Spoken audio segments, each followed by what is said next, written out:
Popular culture in any era is a reflection of prevailing attitudes and beliefs, showing what that society sees as important.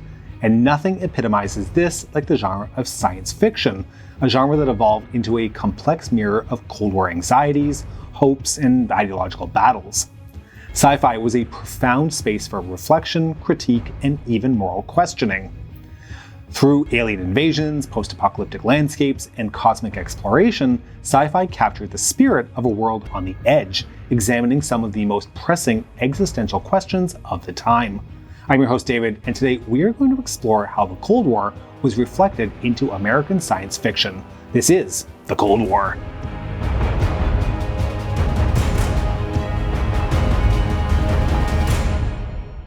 Okay, so as we've talked about before in other videos, the Cold War's arrival introduced a profound sense of nuclear anxiety.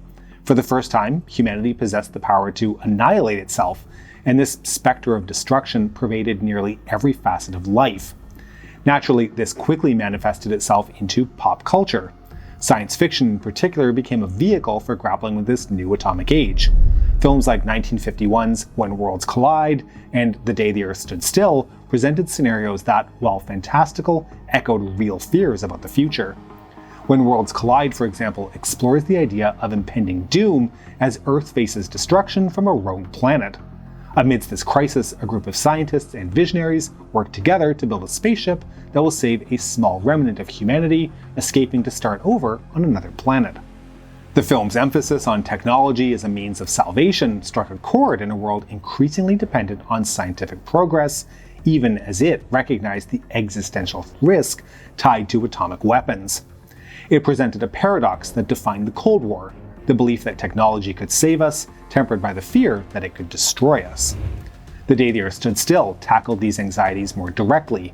Klaatu, the alien messenger, arrives with a dire warning. If humanity doesn't abandon its nuclear arms race, it could face annihilation. This film was not merely a plea for peace, it was a philosophical challenge to the Cold War mentality. Through Klaatu's eyes, viewers were forced to question whether humanity's desire for dominance would lead to self-destruction, presenting a stark view of the arms race as a potential death spiral for the planet.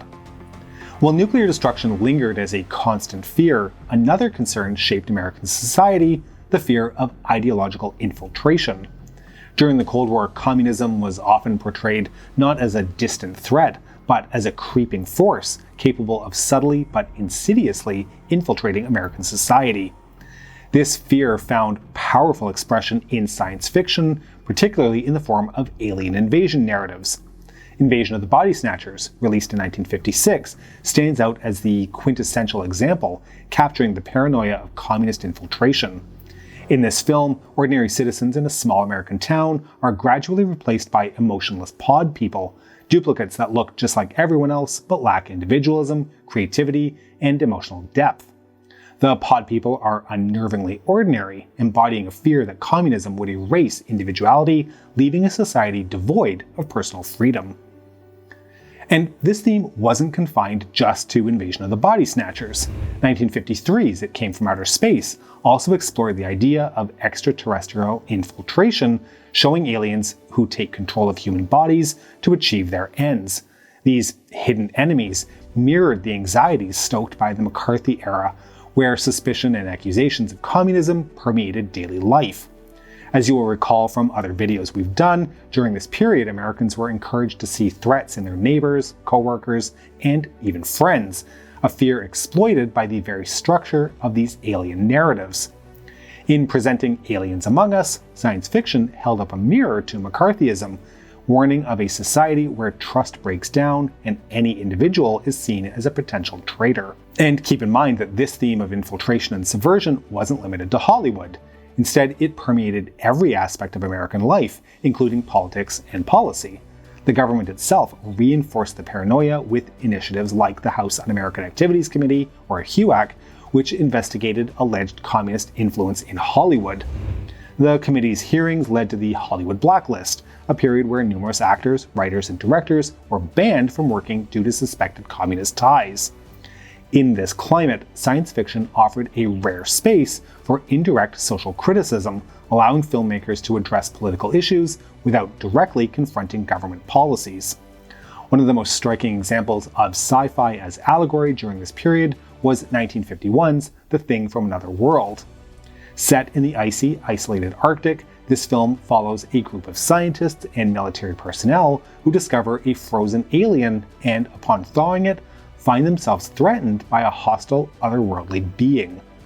The alien represents a dual threat, symbolizing both the external danger posed by the Soviet Union and the internal fear of ideological corruption. Set against the backdrop of the Arctic, which was an increasingly militarized zone at the time, with a US base being established at Thule in Greenland the same year, the film's setting underscored the tensions between East and West. The hostile, barren landscape mirrored the ideological chill between the superpowers, and the alien became a stand-in for the perceived threat of communist expansion. While films like The Thing from Another World used allegory to explore external and internal threats, television also became a powerful medium for addressing Cold War fears and exploring ethical dilemmas. Anthology series like The Twilight Zone and The Outer Limits captivated audiences with stories that were both fantastical and yet often deeply moral. The Twilight Zone, created by Rod Serling, used fantasy and science fiction to highlight human failings and societal flaws. One iconic episode, The Monsters Are Due on Maple Street, takes place in an American suburb that descends into chaos when its residents start suspecting one another of being aliens.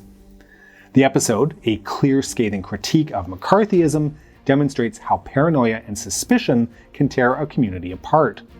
Without the presence of an actual alien, merely the suspicion, Serling showed that the real monster lay within human nature, our capacity to distrust, scapegoat, and turn on each other. In contrast, The Outer Limits often took a more ambiguous approach, more focused on posing questions than providing answers. Episodes like Nightmare, which depicts soldiers manipulated by their government for experimental purposes, critiqued Cold War policies, and hinted at the moral compromises often made in the name of national security.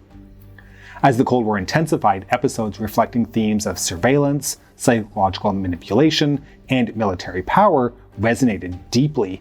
The 1962 Cuban Missile Crisis, as close a brush with nuclear war as the world has ever come, made such narratives even more powerful. In shows like The Outer Limits, viewers saw reflections of the Cold War's moral gray areas and the high stakes of scientific and military advancements. Now, space exploration offered another powerful Cold War metaphor. In the early 1960s, the US and the Soviet Union entered the space race, vying for dominance beyond Earth's atmosphere. This competition transformed space into a symbolic battleground for ideological supremacy, and science fiction reflected this excitement, ambition, and underlying tension. Disney's Man in Space series, produced in collaboration with rocket scientist and noted Nazi Wernher von Braun, presented space exploration as a patriotic duty. Cosmic exploration framed astronauts as pioneers in a new manifest destiny. The series resonated deeply with American audiences, emphasizing that space wasn't just a scientific frontier, but was instead a test of American ingenuity, bravery, and ideals. On the other hand, films like 1956's Forbidden Planet took a more introspective approach to space exploration, questioning humanity's readiness for the immense power that came with scientific advancement. Loosely based on Shakespeare's The Tempest, Forbidden Planet follows a crew investigating an advanced alien civilization that self-destructed due to its own technology. The film's central warning about the dangers of uncontrolled technological power was particularly relevant as the US and USSR in the mid to late 1950s continued expanding their nuclear arsenals, including seemingly ever larger hydrogen weapons. It suggested that while technological progress held promise, it also carried risks, especially if humanity failed to wield it responsibly. As space exploration and nuclear science pushed humanity into new territories, Cold War sci-fi also gave rise to the atomic monster genre, which used mutated creatures to embody the fears surrounding atomic energy. Films like Them, released in 1954, saw giant ants terrorize a small town, and of course, the same year saw the original kaiju movie Godzilla released. For anybody who may not know, Godzilla featured a monster created by nuclear testing, and it quickly became the iconic representation of the era's fears about radiation. We do have an episode in our back catalog looking at Godzilla in more depth, so if you haven't seen it, please check it out. But let's keep in mind that these atomic monsters were more than mere spectacles. They symbolized the uncontrollable consequences of scientific power. 1953's The Beast from 20,000 Fathoms follows a prehistoric creature unleashed by an atomic test, and, like Godzilla, portrayed nuclear experimentation as a force capable of awakening ancient destructive powers. These films reminded audiences that scientific advancement, especially in the atomic age, carried inherent risks and could potentially wreak havoc on humanity itself. It wasn't just on screens, though, that sci-fi made its Cold War mark. Literature was also a major forum through which science fiction provided a critique of Cold War values and explored the ethical dilemmas tied to scientific progress. Sci-fi magazines like Astounding Science Fiction became spaces where writers like Robert Heinlein, Isaac Asimov, and Arthur C. Clarke could examine the responsibilities that came with scientific discovery. Heinlein's work often emphasized the dangers of government overreach, questioning whether the pursuit of security justified state intrusion into individual lives. Meanwhile, Asimov's 3 Laws of Robotics addressed ethical issues related to artificial intelligence, anticipating debates that would become central to modern technology and warfare. As science fiction evolved, its narratives expanded from clear-cut allegories into more nuanced explorations of ideology, human nature, and societal fallibility. The genre began to suggest that the true threat wasn't simply a foreign ideology or a monstrous mutation, it was our own potential for hubris, paranoia, and moral compromise. Television episodes like The Twilight Zone's The Obsolete Man depicted a dystopian society where librarians are executed for possessing obsolete knowledge, reflecting concerns about censorship and authoritarianism. As the Cold War continued, these stories evolved, often presenting ambiguous messages about human vulnerability and the complex responsibilities of scientific power. This shift towards nuanced storytelling marked a significant evolution in science fiction. Whereas early Cold War sci-fi tended to portray clear ideological divisions, later works emphasized the moral gray areas of technological advancement and military power. Episodes of The Outer Limits reflected this complexity, often showing that technological progress could lead to moral compromise and unforeseen consequences. In Demon with a Glass Hand, a man with an artificial intelligence-driven hand fights to protect humanity's future, raising questions about identity, humanity, and the price of survival in a tech-driven world. Today, the legacy of Cold War sci-fi lives on. Post-Cold War science fiction like The Matrix and Black Mirror continue to explore themes of surveillance, governmental control, and the ethical boundaries of technology. Where Cold War sci-fi once warned of alien invasions and atomic monsters, contemporary narratives focus on digital threats, artificial intelligence, and genetic engineering, reflecting a world where technology remains both a promise and a peril. The fears that once centered on communism and nuclear war have shifted to encompass corporate and governmental overreach, showing that while the objects of our anxieties may change, the underlying questions about autonomy, power, and ethics remain remarkably similar. Science fiction from the Cold War era wasn't just entertainment. It was a form of cultural critique and philosophical exploration that continues to resonate. Through media like The Day the Earth Stood Still and The Twilight Zone, sci-fi encouraged audiences to confront uncomfortable truths, grapple with moral questions, and envision a world where unchecked power and fear could lead to humanity's downfall. Whether it presented cautionary tales about nuclear power or utopian visions of a harmonious future, Cold War sci-fi encouraged viewers to think critically about the world they lived in and the one they wanted to build. As we look back on these classic sci-fi narratives, we're reminded that the challenges of the Cold War weren't just geopolitical, they were also deeply personal and could be profoundly philosophical.